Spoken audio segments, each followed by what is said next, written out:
Kini ang At Home with GMA Regional TV.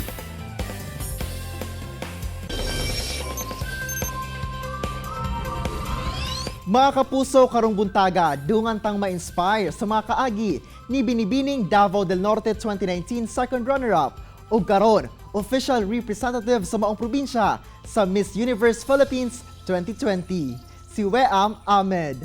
We'am, good morning ug dayon sa At Home with GMA Regional TV. Kamusta ka? Good morning. Okay naman. Ikaw, kamusta man ka? Nice to hear that maayo pud kaayo ang amuang kahimtang dire.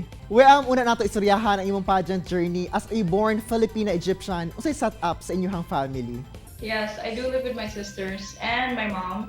Akong amahan kay naa dito sa Egypt. Since birth or katong naa na kay buot, nakita nimo imuhang papa?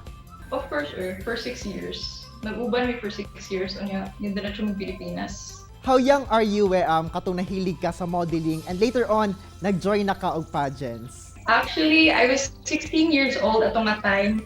Unya, wala dyan nag-ano sa akong kuna-kuna na mo appear kong pageantry ba? Kaya it's very conservative tayo akong family. Kaya pinakalit na ng nanay nag-invite sa ako aba na mo join ang mo siya ng bangkaran sa Davao City noong 2016. Kaya dito na nag-start akong journey sa pageantry. We'am, gikan si bahang first time nga mo appeal og beauty pageants, paunsa ka na motivate nga magpadayon? I-realize na ko na fun day siya. Aside from that, it's a platform where I actually grew since when I was a kid, ulawan kay ko, hindi siguro siya halata siya.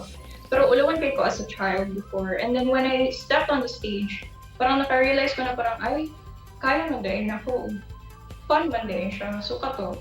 Aside from that, murag, when I was 17, murag, na-realize na ko na pwede dahil mag-push akong advocacy at mga time. So parang, I can have fun. Other than that, I can also go on with my advocacy.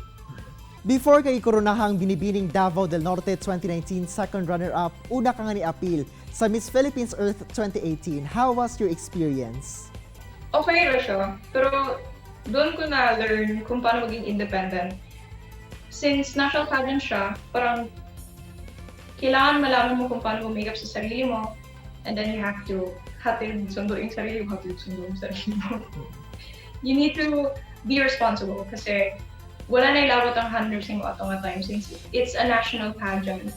So, I was 17 or 18 at that time, and then of course my mom was very strict when it came to pageantry because she wanted my handlers to be with me always since I was still young. Pero since it was a national pageant, I had to do things on my own. We'am, unsa ay muhang nahimong advocacy? During that time, akong advocacy atong nga time is proper garbage disposal.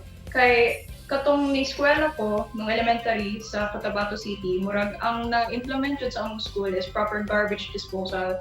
So murag di pa-adapt yun sa among mga bata na dapat ma-dispose yun siya properly para sa environment. So murag nadala-dala yun ako to.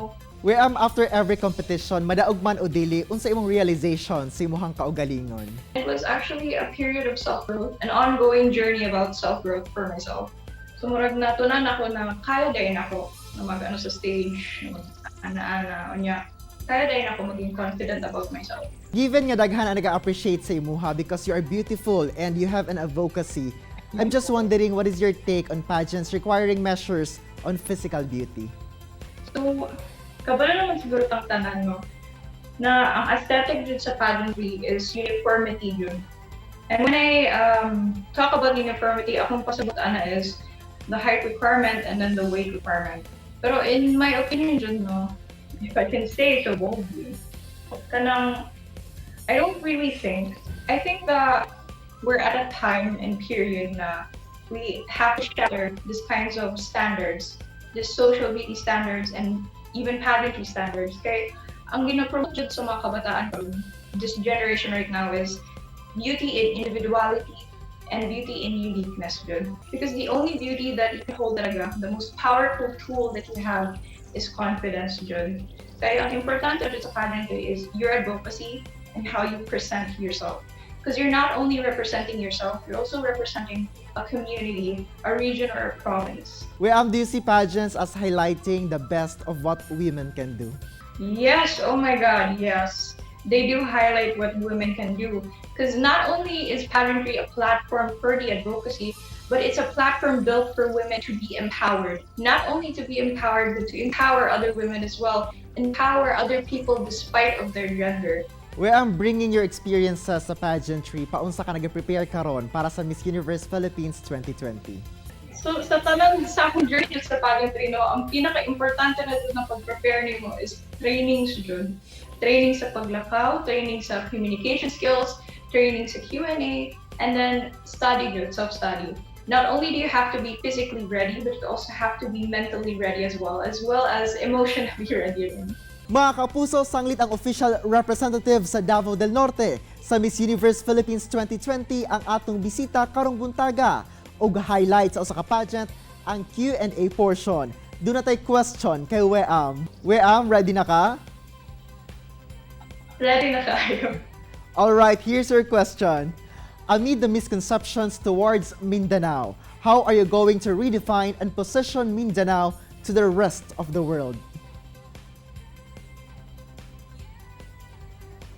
Thank you so much for that question. Charot. So for me, there's nothing new about misconceptions and wrongly given labels to situations or people wherein the mass don't really understand that much about that.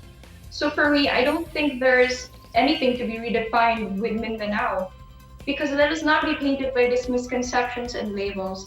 Let our rich culture, our rich heritage, our colorful and beautiful people define Mindanao as what it has always been. And us Mindanaoans, let us amplify that beauty. Let us loudly and proudly showcase what it is and how it is to be a Mindanaoan. Let us show the world that Mindanao is Mindanao. Wow! Pang Miss You na talaga ang sagot.